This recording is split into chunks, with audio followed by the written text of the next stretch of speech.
আজকে আমি একটা ভূতের গল্প বলব। আমার যখন 7 বছর বয়স, তখন আমি একবার পাড়ার ছেলেদের সঙ্গে খেলতে গিয়েছিলাম। সামনে কুলকাস নেতাজি সংঘ ক্লাব, সেই ক্লাবের পাশেই বাঁধ চলে গেছে পেরো পর্যন্ত, আর একদিকে এদিকে উত্তর দিকে চলে গেছে তালাজল পর্যন্ত। তা খেলতে খেলতে আমার হিস পেয়েছিল। আমি একটা গাছের পাশে হিস করেছিলাম। এবার যেখানে হিসটা করছি সেখানে একটা পোড়া কাঠ পড়েছিল। সেটা যে মরার কাঠ আমি জানি না। হিস করার পরই আমার জ্বর আসে। তখন আমি শরীর আর ভালো লাগে না, বাড়ি চলে আসি, এসে শুয়ে পড়ি আর ভুল ভাল বকতে থাকি।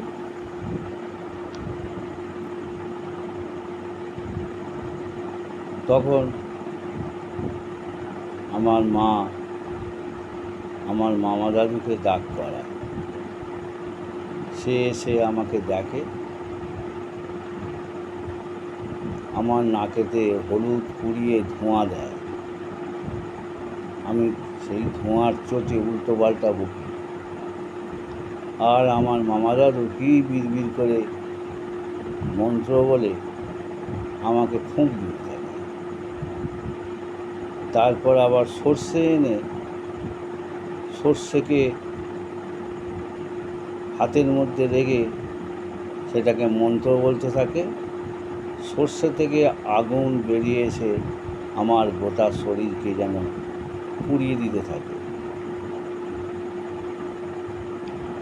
তখন আমার মামা দাদু বলে, একে ভূতে ধরেছে। আমাকে প্রশ্ন করে, তুই কে? না, আমি জামদো ভূত। বাঁধের ধারে। কোথায় ছিলিস? বাঁধের ধারে। একটা পোড়া কাঠের ওপর আমি বসেছিলাম। ও গিয়ে আমার গায়ে প্রস্রাব করে, আমি তাই ওকে ধরেছি। তো বাচ্চা ছেলে, তোর জ্ঞান নেই, তুই ওইখানটা বসেছিলিস কেন? তোকে একে ছেড়ে যেতে হবে। না, আমি ওকে ছেড়ে যাব বলে এটা সেটা মন্ত্র বলে। আবার খানিকক্ষণ আমার থেকে যেন কে একজন বেরিয়ে চলে যায়, বেরিয়ে গিয়ে আবার গাছের ডালে বসে। সেখান থেকে আমাকে আকর্ষণ করতে থাকে। মামা দাদু বলে, হ্যাঁ তোর খিদে পেয়েছে, তুই কিছু খাবি? আমি বললাম, হ্যাঁ আমার খুব খিদে পেয়েছে, আমাকে খেতে দাও। তখন রান্না হচ্ছিল, বিকেলবেলা, রাত্রির জন্য রান্না রাখছে। তখন কারেন্ট ছিল না, হারিকেনের আলো, তখন রাত জাগতে হতো, মোমবাতি। আমাকে 5 কোচেরের ভাত রান্না হয়েছে, তা থেকে 1 ডিশ ভাত মিশে দেয়। আমি সেটাকে আলু ভাতে দিয়ে খেয়ে ফেলি। আবার মামা দাদু জিজ্ঞেস করে, তুই আরও ভাত নেবি? আমি বলছি, হ্যাঁ নেব। এবার আমার মা কী করে, হাঁড়ি শুদ্ধ ভাতটা নেশে আমার কাছে বসিয়ে দেয়। আমি সেই 5 কোচেরের ভাত সেটাকেও খেয়ে ফেলি। আমার কাকিমা রান্না করছিল। মামা দাদু বলে, আর ভাত খাবি? যে হ্যাঁ। কাকিমাও অনেক চাল রেঁধেছে, ওদের 10-12 জন খেতে। মসুর ডাল, ভাত, আলু চটকানা নিয়ে এসে দিল। আমি হাঁড়ি শুদ্ধ সেটাকেও মেরে দিই। মামা দাদু বলে, দেখতে পাচ্ছ ও কি খাচ্ছে? অন্য একজন ওর ওপর ভর করে আছে। তারপর সেই মন্ত্র বাঁধা শুরু হলো, ঝ্যাঁটা বুড়িয়ে গায়ে ঝপাঝপ করে মারতে লাগলো। আমি বাবারে মারে করতে লাগলো। আবার সর্ষে পড়া আগুনের ঝলক গায়ে ফেলতে লাগলো। তখন বললো, না আমাকে ছেড়ে আমি চলে যাব। তুই যে চলে যাবি তার কী প্রমাণ রাখবি?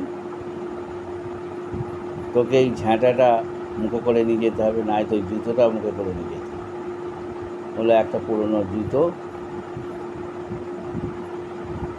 আমি উঠে সেটা মুখে করলাম। তারপরে বলে ওই গাছের ডাল একটা ভেঙে দিয়ে চলে যাবে। বলে সেই সময় নাকি ওরা বলছে একটা বিশাল ঝড় উঠেছিল, সেই জুতো শূন্যে উড়ে যাচ্ছে, গাছের ডাল একটা ভেঙে পড়ল, আর আমার গা দিয়ে তখন দরদর করে ঘাম এলো। তখন ভূত চলে গেল। এইভাবে আমার মামা দাদু আমাকে ভূতের হাত থেকে বাঁচিয়েছিল। খুব ছেলেবেলার কথা। অনেকবার আমাকে ভূতে ধরে, আর মামা দাদুই এসে ছাড়ায়। এই হচ্ছে ভূতে ধরা গল্প।